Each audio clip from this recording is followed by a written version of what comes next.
My name is Mary Costello. I am the resource worker with Mayo Public Participation Network. And I just want to tell you a little bit about the Public Participation Network, or the PPN as you may know it. We're an independent umbrella organisation and network made up of community groups: social inclusion, environmental and community and voluntary. We have almost 1,000 members in Mayo PPN, and we are the PPN about bringing the voice of communities into Mayo County Council decision-making bodies. We have played a huge part in coordinating the interactive map with Mayo County Council, and this is the community response map for COVID-19. So if you live in an area, we'll say in Belmullet or Ballina or Ballyhaunis, and you're wondering, well, what services are available to me? If I need a hot meal today, or I need somebody to pick up my prescription or do my grocery, how will I contact that group? So this map is available to everybody to view in County Mayo, and if you just go into www.mayoppn.ie or mayo.ie, you will be able to click on the area on your map and you will see a list of the services that's available in your area. Mayo PPN, we work to empower the community to be involved in the decision-making bodies within Mayo County Council. So, for example, Mayo County Council would have 6 strategic policy committees, or they're known as SPCs. So they would be looking for nominations to sit on those committees. We'd have the Housing SPC, Roads and Transportation and Emergencies SPC, the Tourism SPC. So we would have 2 representatives sitting on each of those committees from each of the municipal districts in Mayo, and also from the pillars: the social inclusion, community and voluntary, and the environmental pillar. These we feel is very important because, again, it's about bringing the voice of the communities, a collective issue or concern that you would have in your area, into the decision-making bodies within Mayo County Council. Other committees that we would have representatives sitting on would be the Local Community Development Committee and the Joint Policing Committees. We would have 5 reps sitting on each of those committees. We also empower the community through our free training programs. We also act as an information hub for news and events that may be happening within Mayo. So if you have something that will say that you have an event coming up in your area, we will push it out through our social media channels in Mayo PPN and on our website. Because of COVID-19, Mayo Public Participation Network, we have introduced a new initiative. So this is where the PPN, we want to recognise the good work that's been done right around County Mayo with community groups, the people that have come together and pulled together to help the people that is most vulnerable. So what we are running is we have 3 €200 prizes, and all we need you to do is to submit your application, a short summary or a short video to the application form is available on the PPN website, www.mayoppn.ie. We are available in the office to take your calls on queries on 094 906 4358.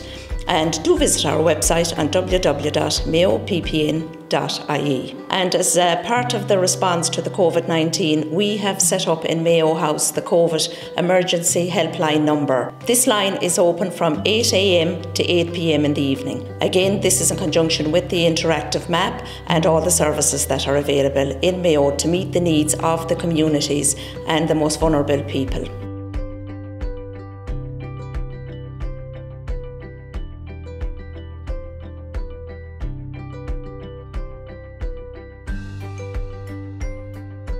The branch in Clemars was set up in 1975, and our main purpose was to give lectures to the general public and to attend football matches, all sports fixtures, and provide first aid there.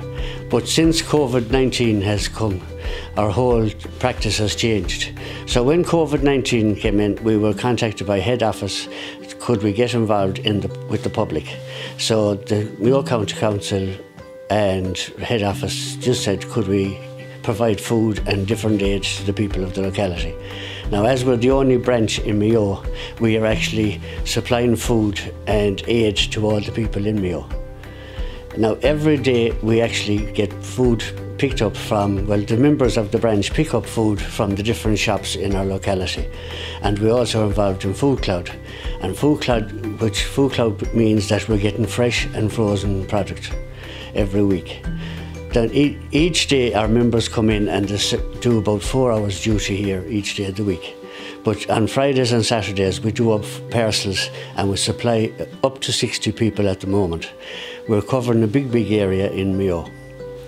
So, because COVID has happened, we have 2 vehicles. One is totally fitted out as an ambulance, and the other vehicle now is a multi-purpose vehicle. So that brings people to the shops to shop, or we bring food to them. We also can carry wheelchair cases, and we bring people for their treatment to the hospitals. So that's where we are at the minute. Now our donations, we get food, we get toys, we get clothing, and as you can see in part of this, you'll see where we actually pack the stuff in our ambulance bay. It has become like a shop, but that's the way it has to be at the moment. Now when COVID started and the shutdown started, an awful lot of people couldn't get clothes for their children. So our area director, Rose Ward, put out an appeal on Facebook that if anybody had clothes they didn't want, for young children in particular, could they donate it to us. So it was unbelievable the response that we got in that department. Now some of the clothes was actually brand new with the tags still on them. So what we do here is we put them in age groups. And we work, as I said, through the different organisations with the Vincent de Paul and social workers. So we work through them and our local priests, and they tell us who are the needy. So it's not just going to anybody, so everyone is really checked out. So it's only going to the people that really need it. When we make a delivery, again because we have to social distance, we actually go to the person's house, ring their doorbell, and then we step back. Now we are in uniform, so we're identified. We all wear our IDs as well. So we actually don't, we just say good morning Mary or Pat or whoever, but we keep our social distance from them. So that is very, very important. And again, we try and keep that message to the people as well. So we keep reminding them, keep your distance, wash your hands. Now we have actually 2 vehicles at present. One of them is an ambulance, fully fitted out the same as a HSE, to the same standards.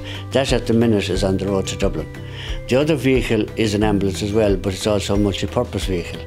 At the moment we have the stretcher taken out of that, and that is used for delivering the groceries. We also bring people to hospital for their treatments, and we can also take wheelchair patients. So there is special tracks on that vehicle so that we can lock in people on wheelchairs.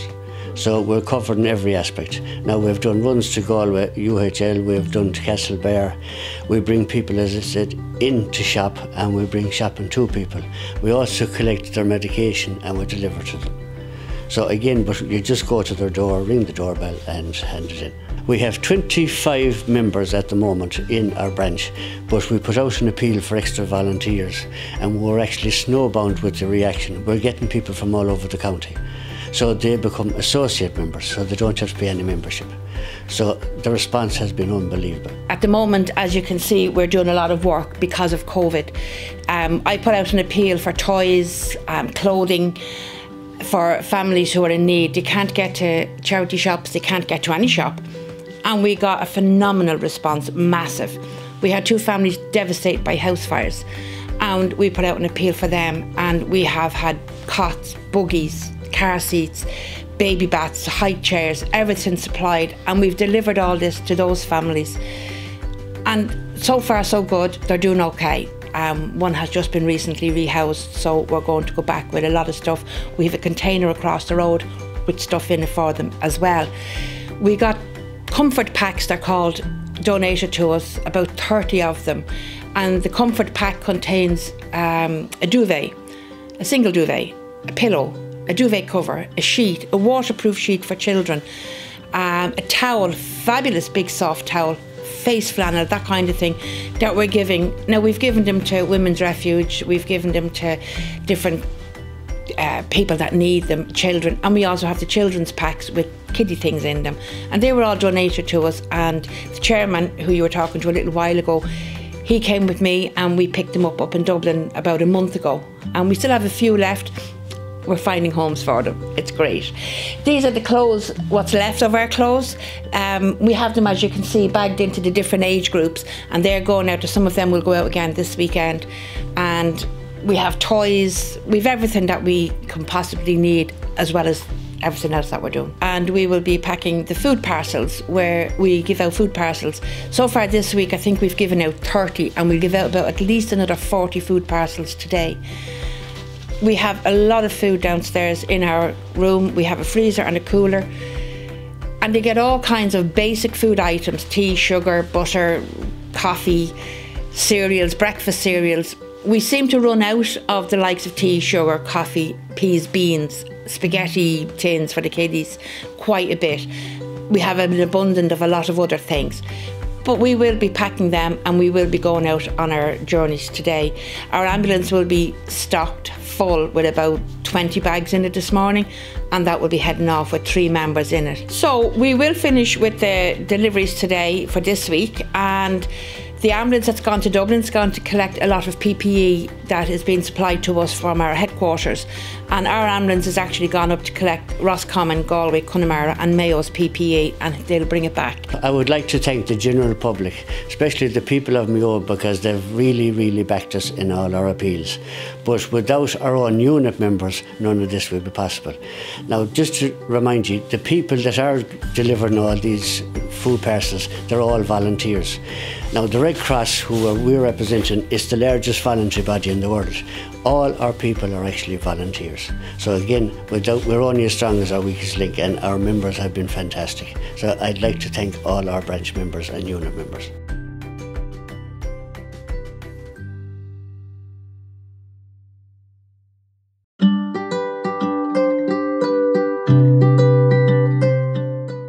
Way is an independent living accommodation with 20 houses based around a daycare centre. We were established in 2001 by a local community group of 8 people, of which I was a founding member. Today we have 20 houses full with people aged 60 plus. We have a daycare centre which is very active, and we run an awful lot of activities. Namely, we do dinners every Monday, Wednesday and Friday, where we have a dining room where our tenants can come in and eat, or people can take dinners out to come home. We also do a delivery service. We have different activities on different days, depending on the day of the week or the humour that you're in. Of course, since COVID came in, all of those things have changed and life has been totally different. The biggest change we probably would have seen is the fact that we now have let houses under COVID restrictions, where we would have previously shown people around the house, told them what they were going to get, met them, made them a cup of tea, made them feel welcome, do all those things. COVID prevents us from doing that. So that's hard in a community where you're used to being involved with the people. On the other side of it, the activities, of course, have all stopped, and a lot of our community that would come in from outside to here have lost that connection. So we've tried where we can to keep it going as best as possible. So we have a book exchange, and we have ladies that are living, we'll say 7-8 miles out of here. So I've been putting little book parcels together and send them out every 10 days to them. Someone delivers the books back to them. They send back the books they've read, and we've set up a little exchange like that. The ladies who exercise, I've been sending them out little exercise sheets, so keeping them active at home. We had some exercise pedal, what we use here for exercise club, so I've lent them to some of the ladies so they can keep their exercise up at home. Our art group are, well, painting at home, so they're happy enough painting at home, but they keep in touch or photograph paintings and send them in to us, or I show them to others and we send them out, or print them off and send them out to people or whatever. Because we're in such a rural location and people live in many cases very far away from one another, it's hard for them to keep contact.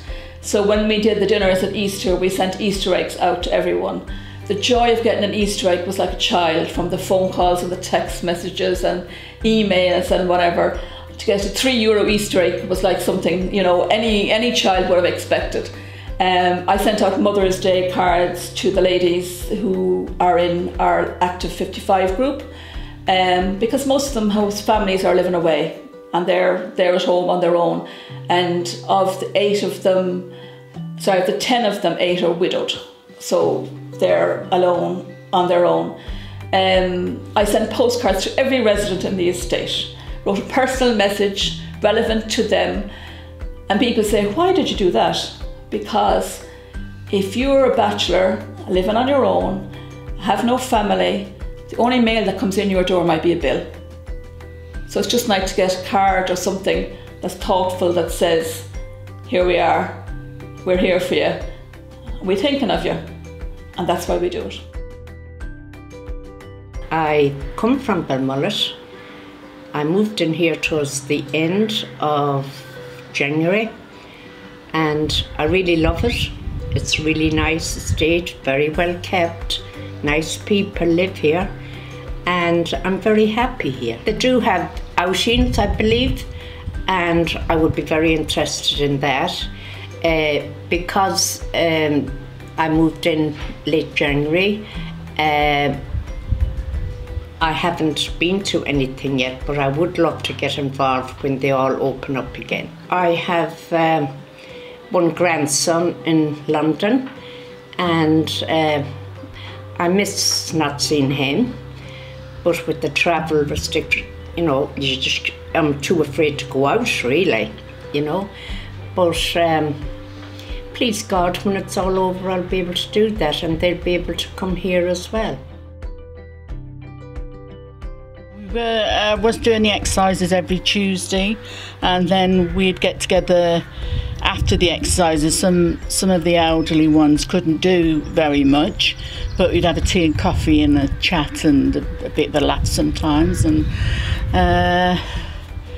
then we were told that it was stopped. It was the last one I went to was a week before Paddy's Day, that 10th of March, and thought it'd get up going again before long, but they hope it's going to start again the end of June, and it's all gone quiet then with this virus, and yeah, that's been a bit depressing at times, to say the least, I think. We have been recognised for a lot of the work that we have done. In Mayo 2010, we were honoured with the Mayo People of the Year award for our work in bringing returning immigrants back to Ireland and resettling them in houses. In 2013, we won a national award for the governing body of Ireland. That was awarded to us because of our housing association was deemed to be the most professional in that category. It was very unusual in that we were the smallest group. We were up against the likes of St Vincent de Paul, Clore, Clwyd, all those other groups, but on the night we were the winning team. And last year we won a housing award also by the Housing Association of Ireland for our outstanding achievement in housing development. On a personal level, I'm also involved with the local play school Kiddies Corner, and as part of the reaction to COVID-19, we are very aware of people's mental health. So it's not just our elderly that I work with on a day-to-day basis, but the kiddies need to be kept in touch or whatever. So our play school leader, Julie, put up little notes on the window to remind the kiddies of what they used to do in Kids Corner, and their mums brought them down on different days so they could see and whatever. She also set up a WhatsApp group, so they have birthday parties on WhatsApp, and they send messages to each other. And they always did a thing called Goodness Friday, where they sent a message out on Goodness Friday. So they posted it on the local WhatsApp group, or they posted it on Facebook or whatever. So each child recorded from home on Good Friday a message which was put up on Facebook for the community to see. And last Friday week, Julie delivered cookies to every house, every child's house, because for all the Cookie Fridays they've missed since COVID. Edith Garrity, coordinator of Mayo Travellers Support Group. We're a member of the Mayo Public Participation Network on the social inclusion pillar, and at this present time I'm the convener for the Public Participation Network in Mayo. The Public Participation Network in Mayo has over nearly 1,000 community and voluntary groups registered with it under 3 pillars. That would be social inclusion, environmental and community and voluntary service. Now, as COVID-19 hit Mayo, as it did the rest of the country, there was an immediate recognition by Mayo County Council that there were services that were going to be needed to be provided for the people of the county, and how were they going to do that? We have an excellent working relationship and great ties with Mayo County Council in the PPN. So they came to us and we were able to work with them and supply them with our database of information around all those voluntary groups that are working in community. So Mayo was able to get really ahead of the curve in its response to COVID-19 because we had the contact details of all these community groups, and because they work with us so closely, we were able to fold them in then to Mayo County Council's COVID-19 response. And this has been extremely successful. Without the volunteers in communities all across Mayo, people would have been left behind. People wouldn't have been able to get meals delivered to their houses, prescriptions. They wouldn't have been able to get the help and support that they needed, not only from volunteers, but from local volunteers who knew the situation on the ground, who knew people, who knew instinctively that that particular house needed more help than the house down the road. And it's that mehel spirit that there is in Mayo. It's that people coming together. In communities across Mayo, you see it from tidy towns to all of the groups, the Meals on Wheels, the church groups, the parish groups. They come together in Mayo. We come together as a people. We talk to each other, we laugh to each other. We love to get involved in all of these projects. And the council reflects that in the relationship that it has with the Mayo County PPN. And our COVID-19 response has been extraordinary. All of these people stood up. They looked after the people in their own communities. They looked after the County of Mayo. And I think it definitely behooves the government to recognise that without the contribution of those people, we wouldn't have been able to look after our people, because it's the community and voluntary sector that plugged that gap, the gap that services couldn't provide because services didn't have the personnel or the resources. COVID-19 is something that we have never experienced before. It was shocking, it was devastating. The loss of life, the loneliness of people being cocooned in their homes, unable to see their children, their grandchildren, being unable to visit their family in nursing homes. It has devastated people. It has devastated communities. And we in the PPN, will look to support those people in coming back together, bringing those groups back together, ensuring that they have the supports so that we can continue. Sadly, given what we're hearing about COVID-19, I don't think it's gone away. I think, yes, the restrictions are being eased at the moment, but I think the possibility of a flare-up again has been well flagged from all of the medical advice. So it is really important that we keep this network going, that we keep COVID-19 response, that we keep it ready and we keep it able, and that we support those volunteers to continue so that we can draw on them again if needed. We all hope it won't be necessary, but there is one thing we absolutely know about the community and voluntary sector, about the PPN of Mayo, about Mayo County Council. None of us will be left behind in looking after all our people.